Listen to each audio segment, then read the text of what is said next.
Welcome to our show. This is From This Corner TV, and I'm Marilyn Dayton, your host and producer, and we've got a great show for you today. Now remember, the reason we're here is not just to entertain you, but to also educate you and share interesting information with you. And today we're going to be talking with a real expert that I've known for a few years on education. And first of all, though, I'm going to introduce you to our co-host, Dodie Milardo. She's back, and she is our romance novelist with her book Penelope's Cruise, which I've read 3 times now. Is that right? Yes, I've read it. Well, you know, I keep reading it. You know, I'm vicariously going on your cruise. Okay, she's a relationship advisor who was a guest speaker last year on the Oasis of the Seas, and I was there to see her do it. She's been a math teacher and tutor. She's a dancing diva and a tireless fundraiser who's enabled more than $150,000 from her networking to go to charities. Great job. Yeah, thank you. And she is a co-host of another TV show called Just Saying out of Brantford, Connecticut. I'm so glad you're back. I love it. Happy to be back. And today's guest is Francine Schwartz. And she is an independent educational consultant and founder and president of Pathfinder Counseling. And she's a very caring and knowledgeable expert with over 35 years experience, so I got it in there, as a professional counselor. Don't do the math. And educator. So her passion for helping these young people achieve their highest aspirations led her to form Pathfinder Counseling, College-Bound Direction. As a parent of 3 grown children, she understands that the transition to college can feel equally rewarding and overwhelming.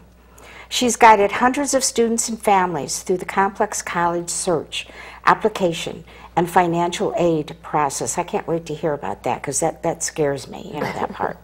Her goal is to ensure that each and every student finds the best fit school for them, where they can thrive and be successful, while keeping the process organized and stress-free. Her work entails expert guidance to help students and families find, apply to, and pay for the right fit college.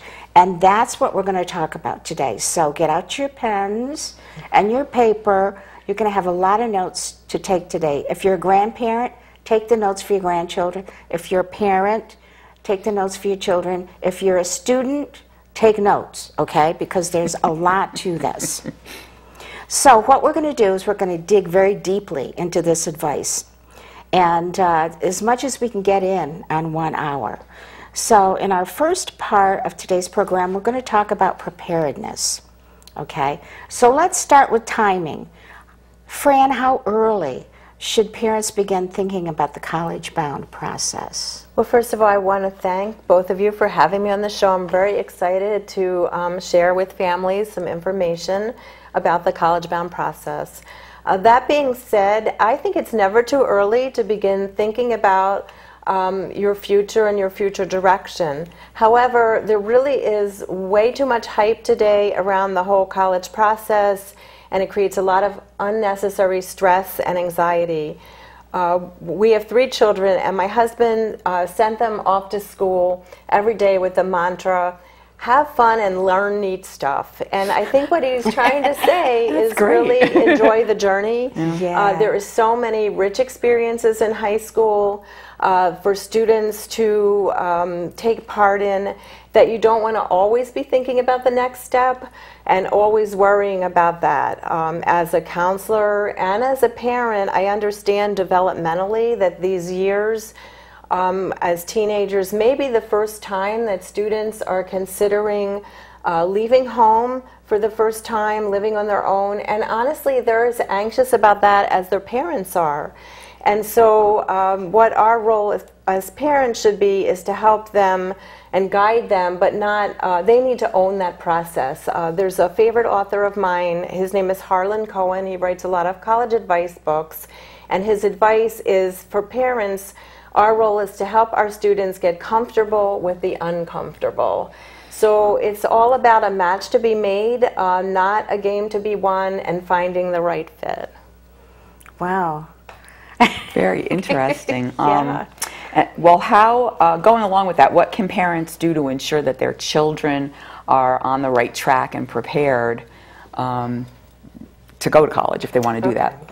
Well, of course, this process is quite involved. There's tons of information, deadlines, and so forth. And one of the things that I do with my students, I have a number of tools to keep them organized and on track. Some of them are on the web. Some of them have a texting feature because that's how teenagers communicate after all. But as parents, one of the best things you can do is create a timeline and a checklist for your students. And what I thought I might do is hit a couple highlights of what should happen each year of high school. That is what I consider some of the most important things. So in 9th grade, that's your foundation year. That's when students should be taking the most challenging classes that they're capable of and doing well in them because their GPA, their grade point average, is cumulative. And one other important thing would be study skills, learning how to read a textbook, how to take different sorts of tests, how to manage their time, and how to stay organized. It's also a good time to begin learning a little bit about careers and majors and what the world of work, creating a resume because they're going to be building on that. In the sophomore year, that's probably their easiest year. They're already more relaxed, they know the drill, they're familiar with the routines. That is a good time to start becoming familiar with some of the standardized testing that will be occurring in future years, such as the ACT, the SAT, the subject test, the AP test, and all of the different testing that they need to be aware of. It also, if they haven't done so already, maybe do some assessments to look at their interests, their aptitudes. What are the various types of jobs out there? What are the various post-secondary options? Maybe it's not college. Maybe it's trade school or the military or different varieties of ways to get an education. So those are important things the sophomore year. The junior year is really the heart of the college process, the beginning of the college process. During that time, families and students should begin building their list of potential schools to consider. And what we want is a balanced list. So they want to have some schools where that would be what I would consider their foundation school, where they're at or above the mean 50% of students that were enrolled the prior year. Many of those schools might offer them merit money because they want to attract students that are at the higher range of the testing and the grades. Then they want to have some where they're right in the middle, and those would be probable schools. Nobody has a crystal ball, but they'll be likely to get admitted to those schools. And then everyone should have some reach or some dream schools. So those are the things junior year. So then senior year, what I like to do is have students really use that senior summer to finish up their college visits if they haven't done so junior year, because actually junior year is the first time or the last time they can visit a college and see students on the campus before they start applying. So senior year, they should be working on their essay. The Common Application is an application that has over 700 schools or close to 700 schools, and they have one main essay to write, so they can do that in the summer, and just keeping on track of all their deadlines and the financial aid process. So those are just a few of the highlights. There's a lot more, but I think that'll give parents a good start as to what they should be expecting. Wow, I like that, because that gives people an agenda and it gives it to them in order. So I really like that. I've never heard anything like that before. That's great. And I think it alleviates stress. I know for myself and probably many other people, if you know what to expect, when to expect it, and you have an organized process, it just eliminates a lot of the stress that comes along with that process. So. Oh, definitely. And stress is high because every parent goes, how am I going to afford this? Every student goes, am I going to have to pay for this? And then they go, but I'm not sure what I want to study. But, then you go back to the 8th grader. Okay, I want to be a doctor. I want to be a vet. I want to be an astronaut. I want to be an entrepreneur like my mom or my dad. I want to be a baseball player. You know, they really, they've got all these personality pieces that haven't quite formed yet into who they're going to be. And you know, some people, by the time they're a junior in high school, these young people, they still don't know what they want to do. So I'm going to jump right in now and ask that question, which is, go ahead. What do you advise these young people who just really are not quite sure what field they want to go into? You know, I think that's okay not to know. I think partly that's what college can be about. I mean, there are definitely some students have known from day one they want to be a doctor or they want to be a physical therapist or whatever, but there's many that don't. And I don't call those students undecided, I call them multi-decided. And maybe for that student, a great liberal arts education where they have an opportunity to really explore many fields and take advantage of all that college has to offer is the way to go. And that being said, I am a licensed professional counselor, so I have access to professional level tests, so we can look at a student's abilities and their interests and their personality, and how does that match up with various careers, and how do you, if you're interested in a career, what are the steps and the types of education you need. So I don't want families to be too stressed out if they don't know. After all, these are teenagers, and most of us will actually have 7 different jobs in our lifetime. I think you want to prepare them to be able to think and to be able to work as a part of a team, and that's kind of what employers are looking for too. So just having the skills and the desire to learn, I think they will find you know, what is the right niche for them. So. I have a question kind of totally on this topic. I know a student who just graduated. He's got 3 different careers he wants. He can't decide. So how would you direct him? You know, 3 different, and he's got the grades and the brains to do really well in all 3 of them.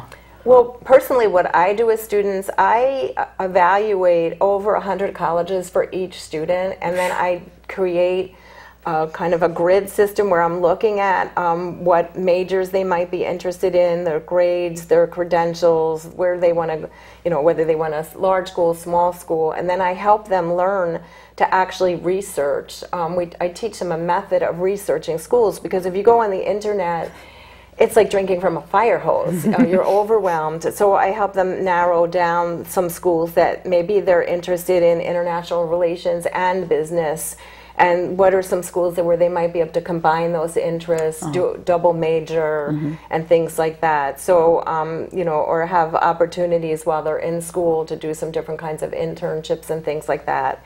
So I don't think they need to be too worried about, you know, that they have these other, you know, several interests. That being said, if they're, you know, engineering students and students that are in kind of a pre-professional type programs, they really do get in a lot more narrow focus a lot sooner. So it would really depend on the student, but I think, you know, we can find a good fit. And you mentioned That's internships. a lot of schools, 100. Yeah. Well, they don't apply to 100. No, but I look at 100. you're researching. We sift that down to about 30 for them to learn to research, and then 10 to 12 schools, maybe, well, say anywhere from 6 to 12 schools to actually apply to. Okay. Wow.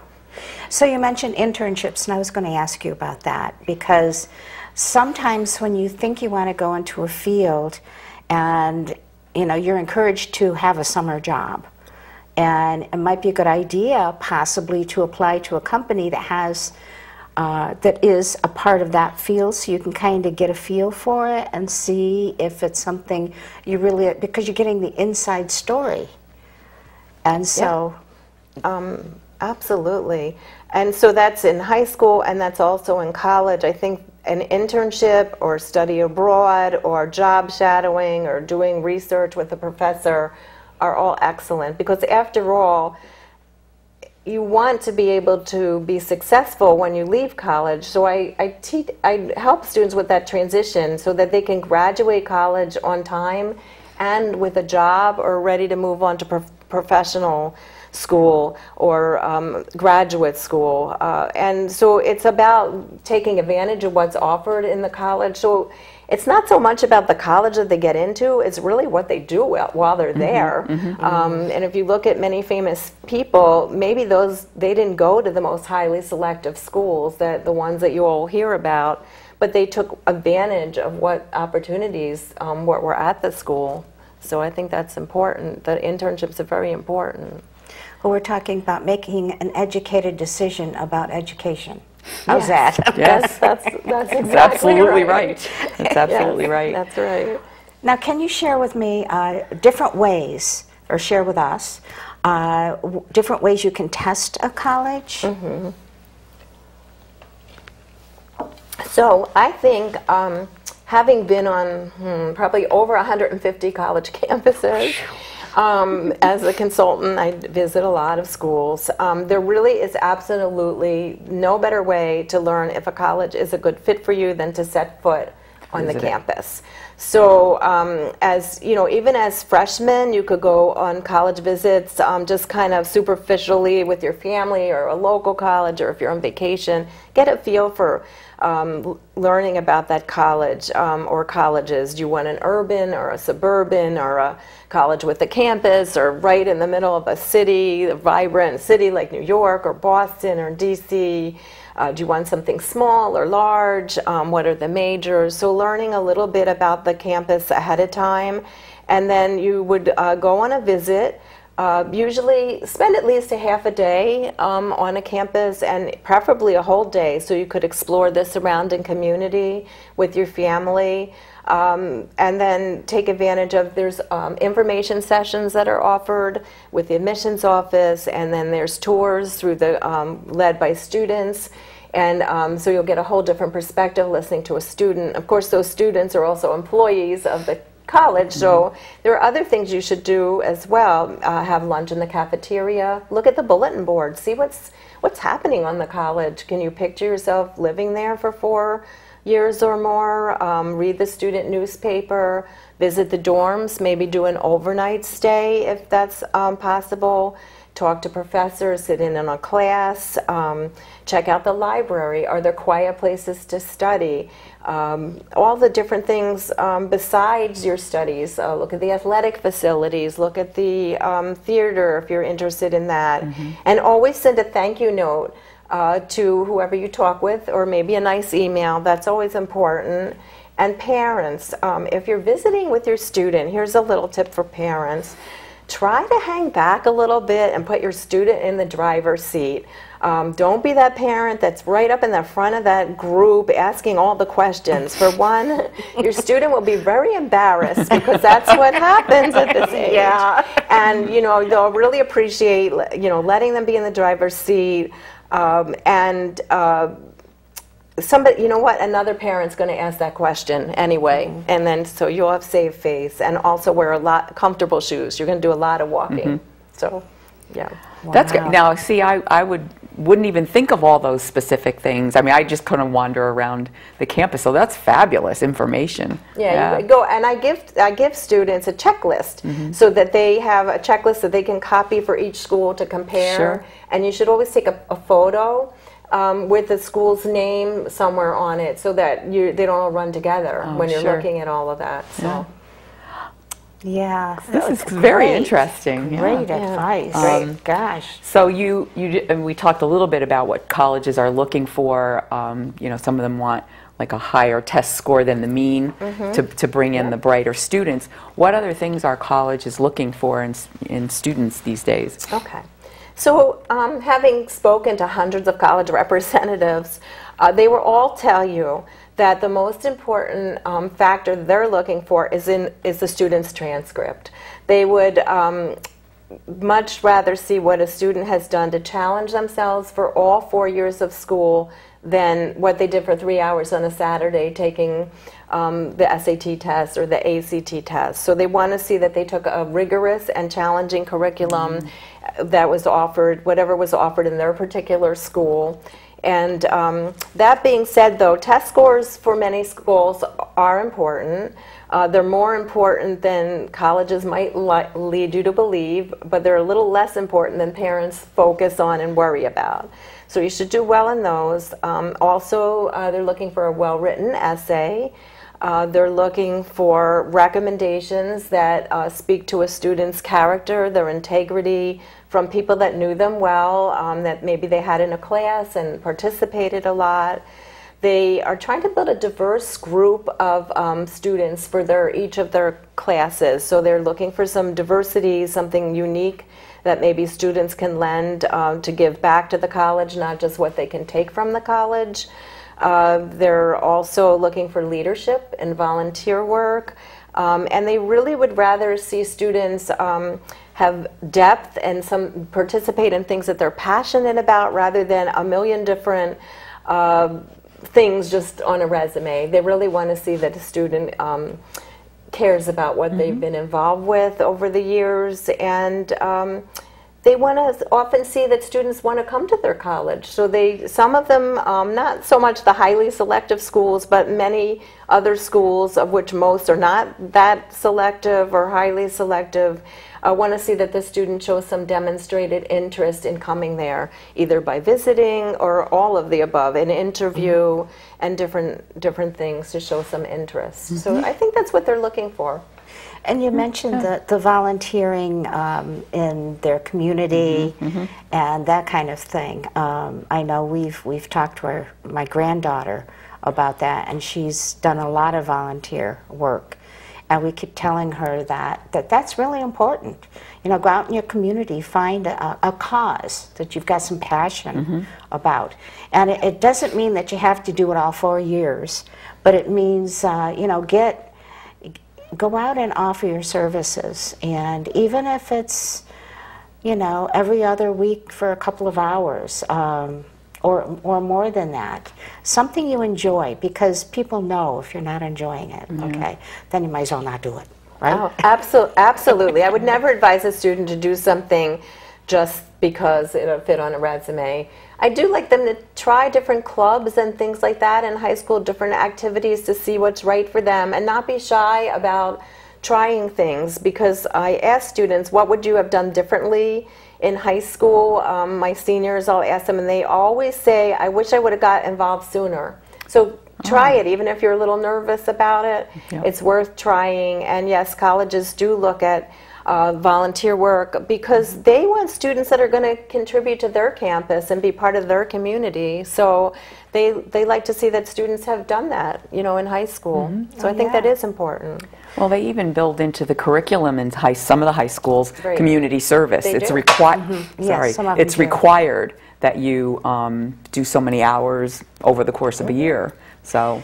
And today, the schools, rather than when I went to school, which was a million years ago, they offer so much more to not just the guys, but the girls, too, have more opportunities.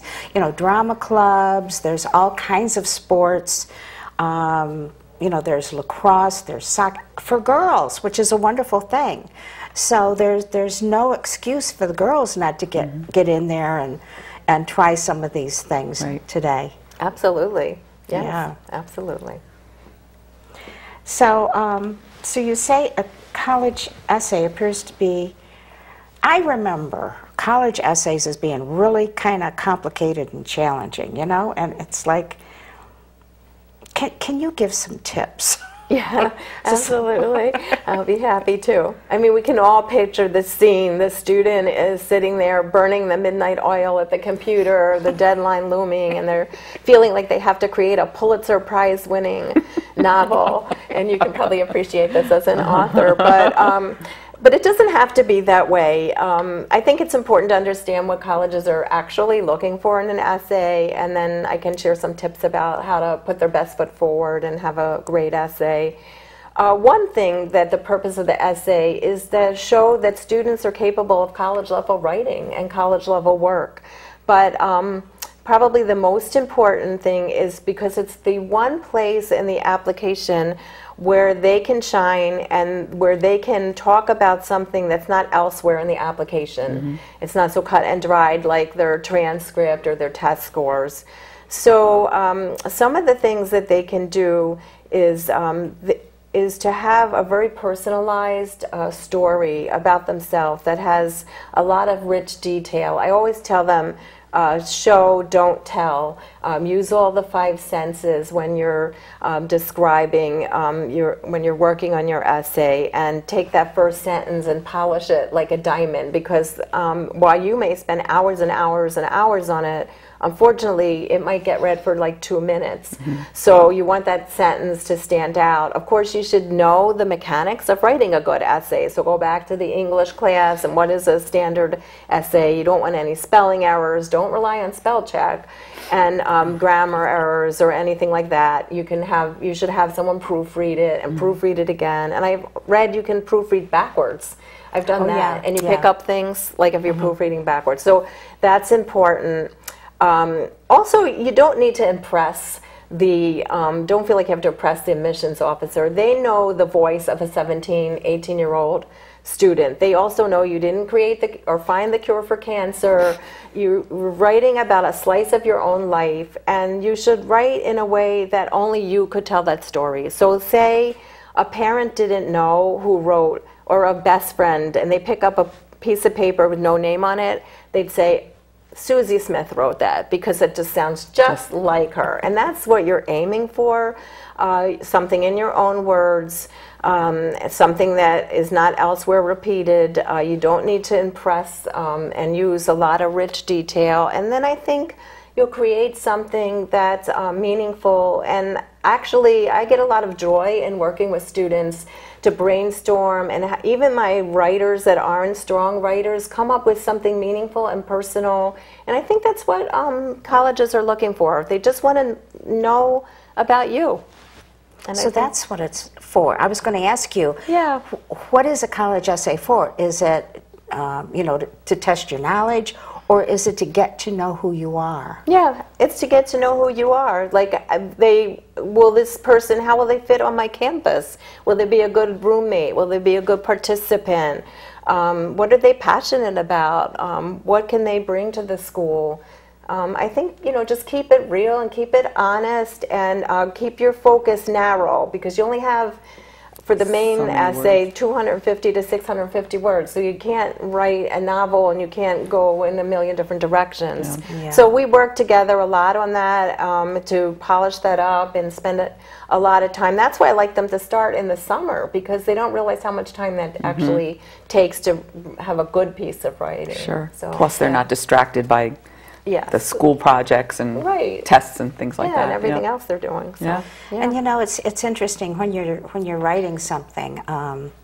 I find sometimes it just flows, and that's wonderful. I put it down, but I don't say that's the final piece. Because you know what? Tomorrow you look at things differently. Absolutely. And what I always, no matter what I write, put it down and look at it with fresh eyes the next day, or maybe even 2 days later. Absolutely. And then I look at it with a little bit more logical, feeling to it, rather than, because every time we write, it's emotional. It is. I agree. My husband knows, essay season, I always have a pad of paper near me, and it's like, I'm always thinking about, the various essays that I'm working on, and like, oh, I have an idea, I want to tell the student, maybe move this sentence here. I mean, yes, because it's always redoing and rethinking. So I don't expect, nor they should expect themselves to just sit down and write that essay. It's a process, definitely. It is. Yeah. And you're right. Don't trust spell check. Oh, no. It's like when you're texting, and I mean, the teenagers today, they're going like this, right? Right. I can't do that. I go, and I still, I get, then spell check will go in and change a word, and I go, whoa, what is that? I know. That's not what I wrote. And I guess, with all the technology, it's sort of not helped them in a way, because sometimes they write like they text. They don't know how often to really to write the same way they did, but... Yeah, I know. I get a little concerned about that, because they're not really learning cursive too much and anymore. then they can't sign a check. They don't know how to sign a check. How do you sign your name? Wow, okay, here we go. No, that doesn't work. Well, so you just have to adapt and work with it, but it is a little different. It is a little different. It's quite different, yeah. And that's, that gives you a lot of food for thought. And hopefully you've been writing down a lot of this, because we're getting ready to take a break. But remember, if you find that you missed a few pieces, it's okay. You can, you're watching this through YouTube, okay, it's a video, so you can back it up and play it again and pause. Isn't that a wonderful thing? We can't do that at the moment, but you'll be able to do that when you take a look at it again, okay? So we're going to be coming back with Fran and getting a lot more information. So if you don't have enough paper, go get more while we have the break, okay? And then we'll see you after the break. You always made sure I brushed my teeth. You told me that smart was cool. You always told me to dream big. To all of those parents who took the time to make raising their children their most important job, we'd like to say, thank you. Thank you. From the bottom of my heart, thanks, Mom and Dad. This message is brought to you by the U.S. Air Force. If you keep tanning, indoors or out, the effects of harmful rays will show up on your skin. Wrinkles, age spots, and an increased risk of melanoma, the second most common cancer in women 15 to 29. Stop tanning. Time may not be on your side. Learn how to protect your skin at spotskincancer.org. A message from the American Academy of Dermatology.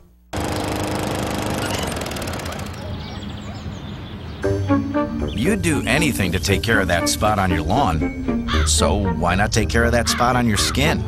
If you're a man over 50, you're in the group most likely to develop skin cancer, including melanoma, the cancer that kills one person every hour. Check your skin for suspicious or changing spots. Go to spotskincancer.org to find out what to look for. A message from the American Academy of Dermatology.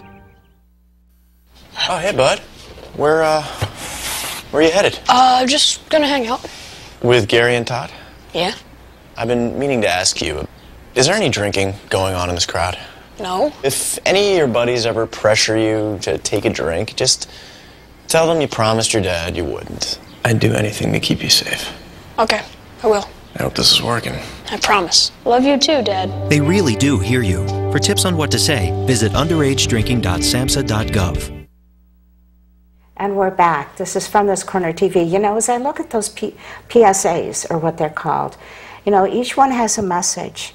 And I love it, you know, the fourth one there with the father and the son. That's just, it's very touching.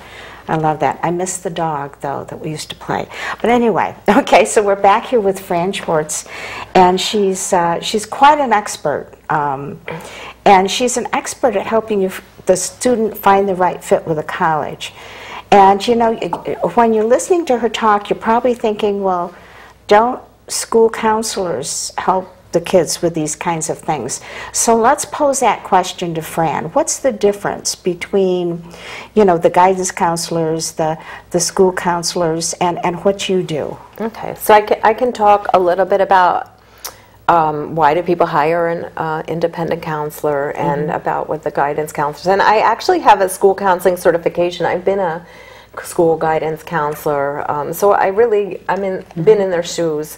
Well, here's a little statistic. Well, first of all, about 26% of high achieving students do use the services of an independent consultant. In some states, the ratio of students to counselor is 426 students for one counselor. Wow. That's a lot. Yeah. And then the average amount of help, college help, that students get in high school is 38 minutes. That's 38 minutes. And counselors have a lot of roles that they have to accomplish. They have to work with students that are failing to graduate. They have to do scheduling and work with students with special needs and the IEPCs and the 504 plan. So they have a lot on their plate. So I think the reason people hire an independent consultant is to serve as a guide and a mentor through the entire process. It helps to have a third party work with students to keep them on target and on track. And but before people hire someone like myself, I think they need to look at credentials. So one way is there are two professional organizations that I belong to. One is the Higher Education Consulting Association. The other is the Independent Educational Consulting Association, IECA. And the reason that's important to know when you're looking for an IEC, which means Independent Educational Consultant, is because those folks are vetted.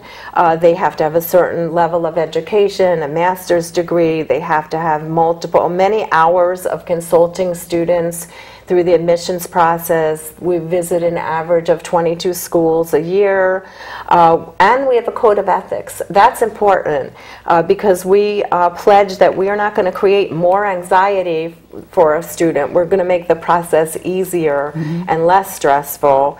And we don't work for colleges, we work for families and students. So those are important things to know. And I consider myself a partner with the school counselor, even though we may not work directly together, because they have certain roles. They work on the transcripts and they work on getting all the pieces that come from the school, the recommendations and so forth, and they guide students all 4 years. So I don't think we're competing with each other. We're working together so that the student ultimately finds the best fit school and applies and gets accepted. So, okay. Yep.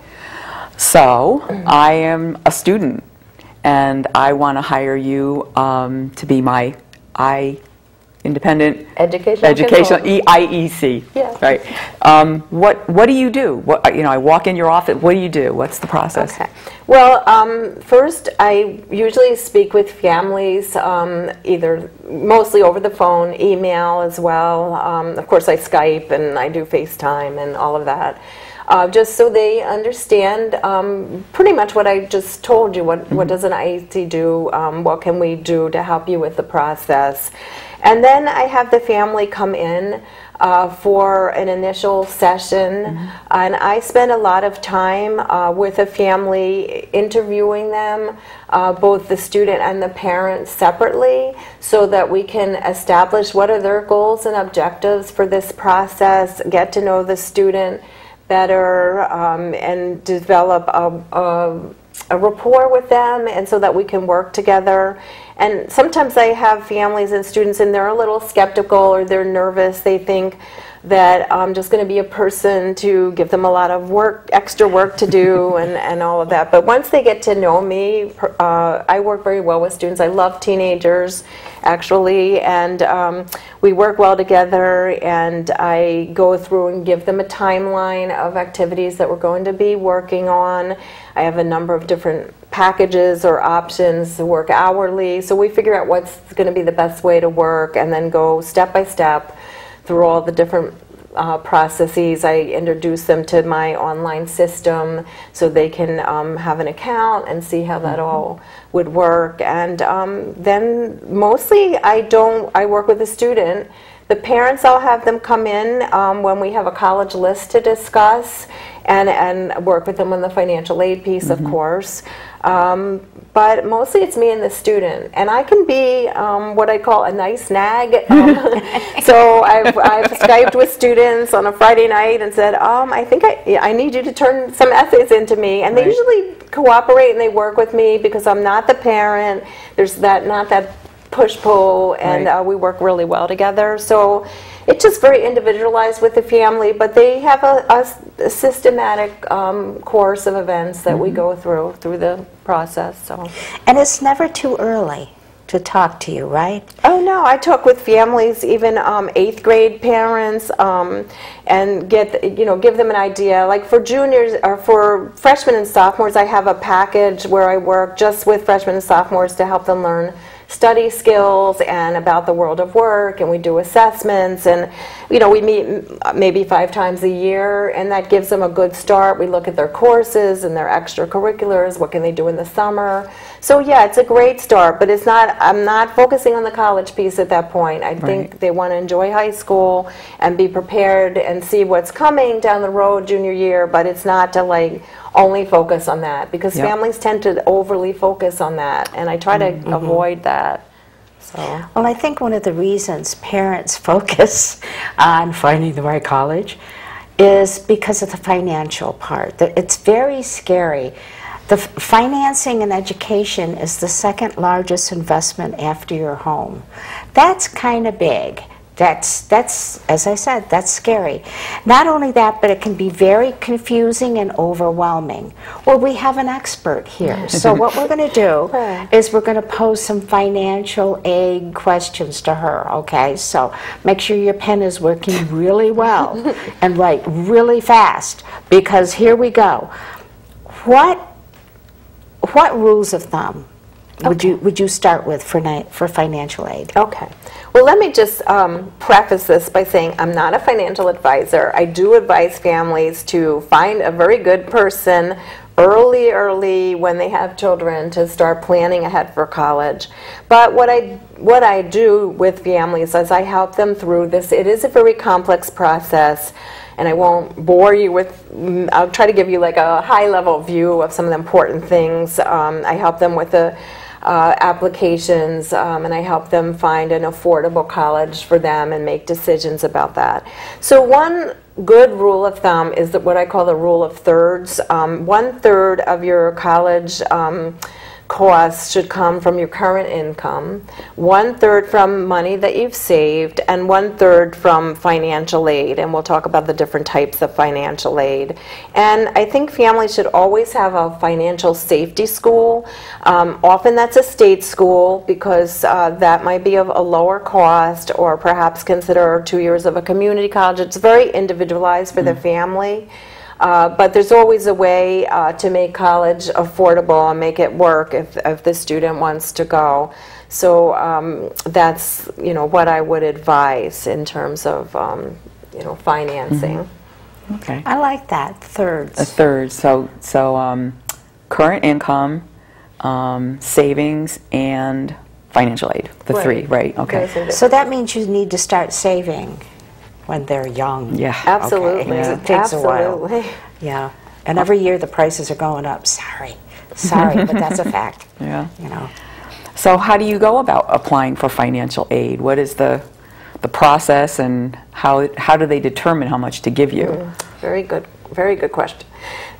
So I'll try to keep it as brief and simple. It can get kind of technical and probably boring and overwhelming, but I guess it's important to understand what are the costs of college, first of all. And they can range anywhere from maybe over $3,000 for a community college to over $60,000 for a private school. But that being said, families should not get too hung up on the sticker price, because remember I talked about a match and having a balanced list. So you could get good merit money from a private school that might equal out the cost of a public school. Okay.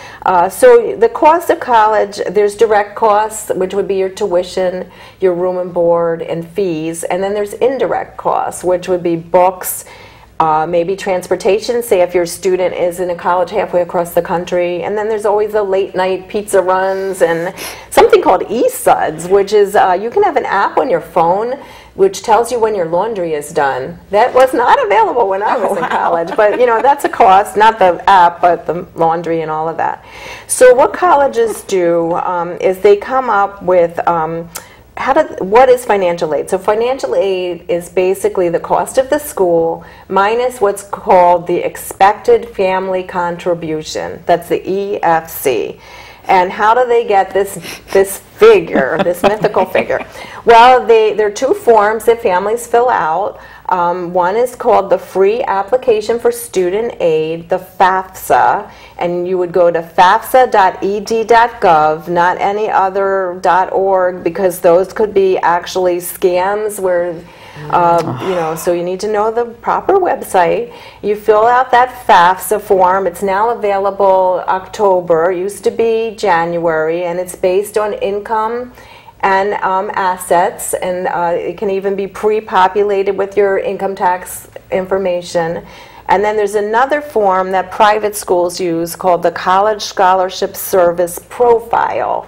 And that's a form they use to appropriate their own private dollars. So after those forms are completed, the school comes up, they get an institutional report, it gets sent to the school, and the families get a student aid report, or an SAR, and that tells them what their expected family contribution is, which is often much higher than they're expecting, because the premise of financial aid really is to spread out, if it's government money, throughout the U.S. population. So, and parents really do have the primary responsibility to pay for the students' costs, contrary to most what people might think. So that's kind of how it's determined, and then there's various types of aid that we can certainly talk about.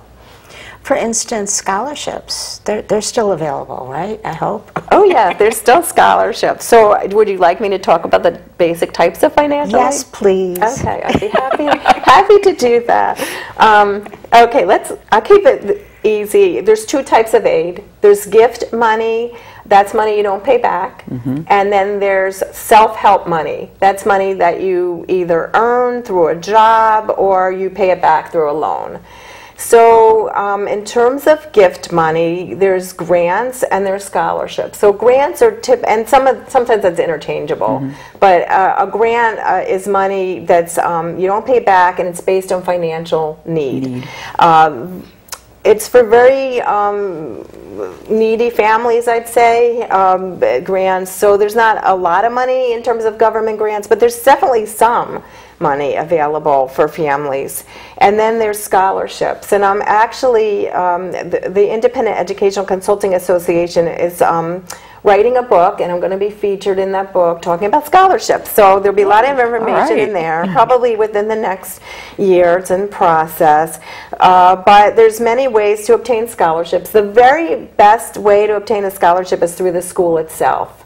Merit money that's given for some sort of accomplishment, be it academics or test scores or a talent or athletics.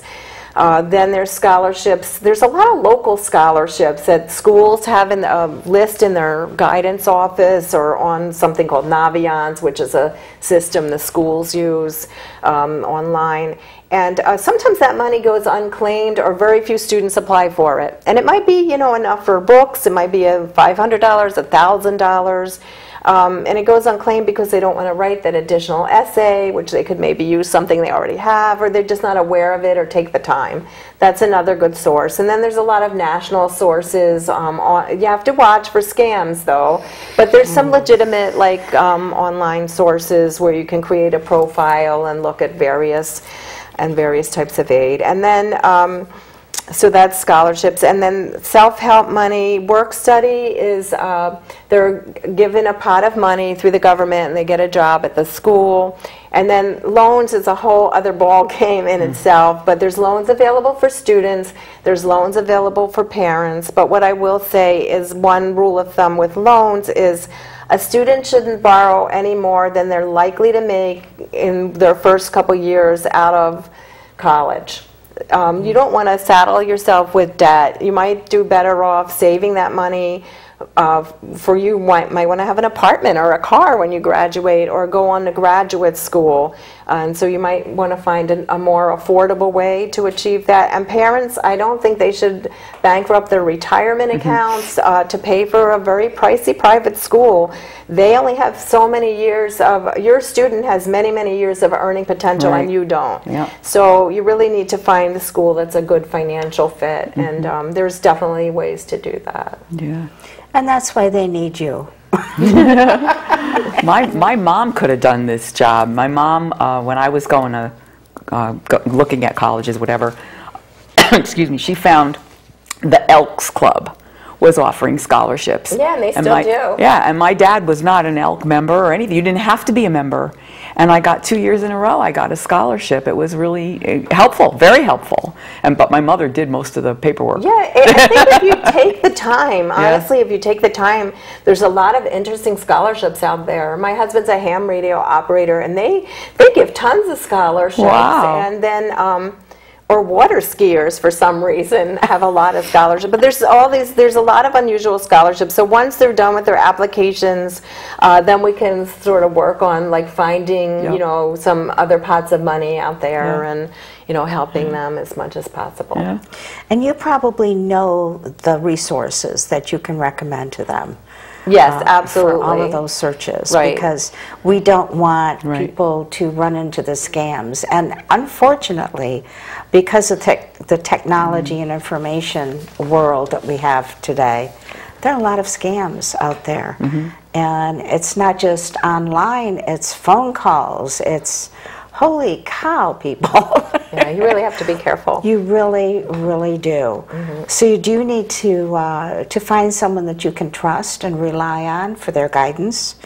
And I mean, it's such an important decision.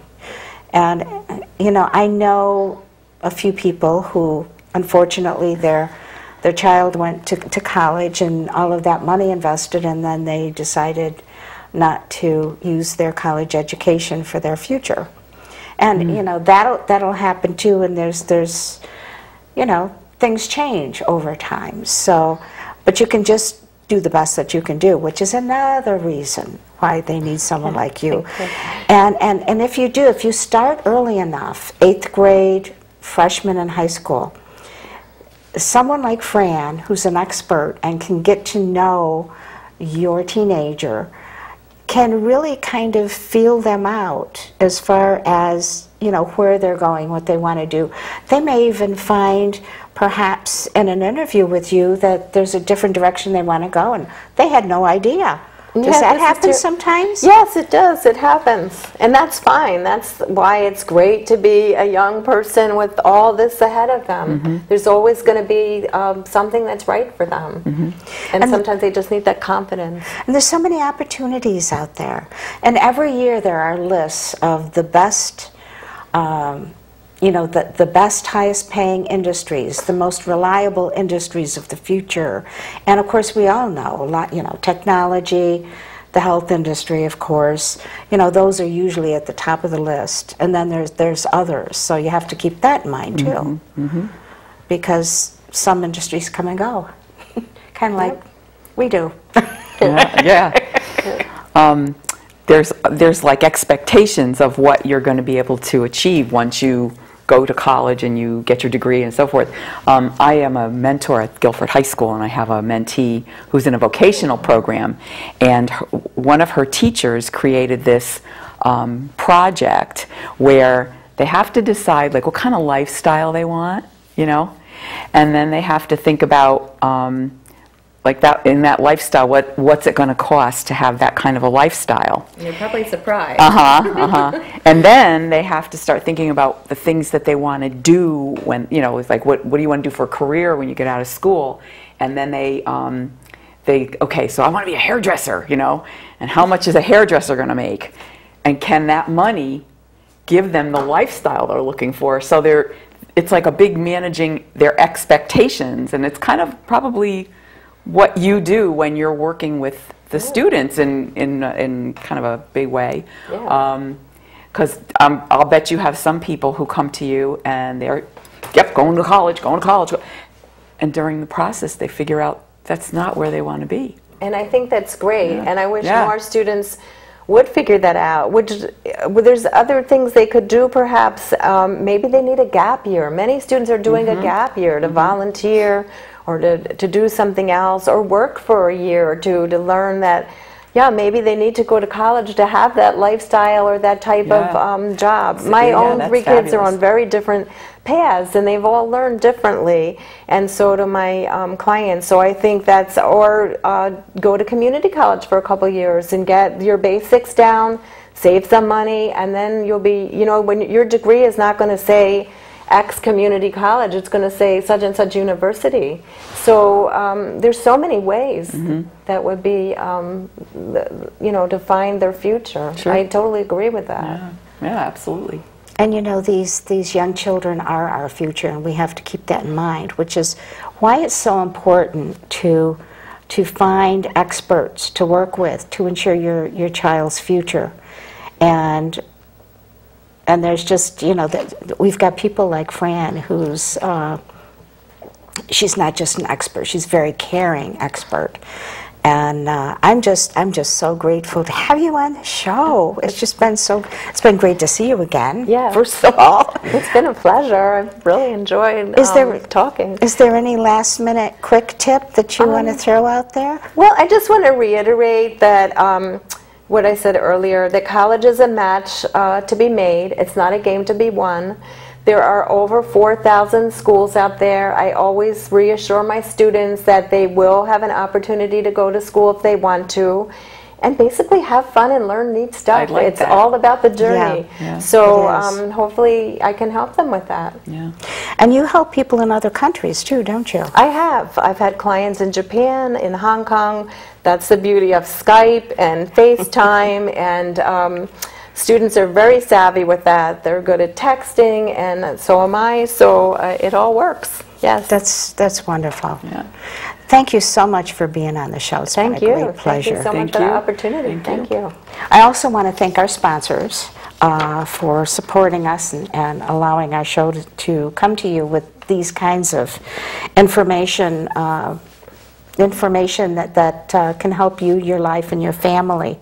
And I always like to end the show with a quote. And the one that I used as a slogan when I was running for school board back in the 70s when my kids were in school was, "A child miseducated is a child lost." And that was a quote from President John F. Kennedy, a man I admired greatly. And remember that, and think about that. A child miseducated is a child lost. That shows you how important in education, the right education and the right fit is for this child to go on into their future. So remember to tune in on our public access station for your show. And remember, we're on YouTube, okay? And if you've got some ideas, send me an email at this address that's going to show up in a second. And Dodie, what a pleasure to have you back. Thank you. Again, Thank you. I just love having my co-host here. She's not just my co-host, she's one of my best friends. So, so we're going to have another great show for you next time. And be sure to go to our website, and we've got a lot of shows on there over the last 2.5 years for you to take a look at on all kinds of subjects. But thank you very much for joining us today, and we'll see you next time.